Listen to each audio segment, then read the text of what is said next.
அனைவருக்கும் வணக்கம். மகிழன் சேனல் வந்து உங்கள் அருண் பேசுகிறேன். இன்னைக்கு என்ன தினசரி நடப்பு நிகழ்வு அப்படின்னா, ஃபர்ஸ்ட் கொஸ்டின் பார்த்துருவோம்.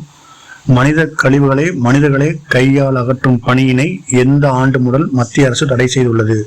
மனிதர்களை கையால் அகற்றும் பணியினை எந்த ஆண்டு முதல் மத்திய அரசு தடை செய்துள்ளது? Option A 2013, B 2016, 2022, 2024.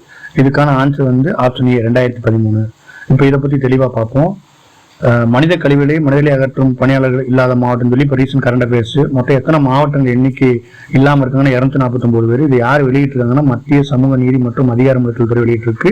இதுக்கு ஒரு இறப்பு நிவாரணம் யாராச்சும் இறந்துட்டாங்கன்னா உங்களுக்கு 30 லட்ச ரூபா கொடுப்பாங்க. இது எந்த சட்டத்தின் அடிப்படையில் கொண்டு வந்து இது நம்ம கொஸ்டின். கையால் கழிவுகளை அகற்றும் தொழிலாளர்களின் பணியமர்த்தல் தடை செய்தல் மற்றும் மறுவாழ்வு சட்டம் 2019 நடைமுறை வந்து 6/12/2013 வந்து ரத்து பண்ணிட்டாங்க. இதுல பணி செஞ்சுட்டாங்க அப்படின்னா அவங்களுக்கு 2 ஆண்டுகள் சிறை தண்டனை வழங்கப்படும். நன்றி, வணக்கம்.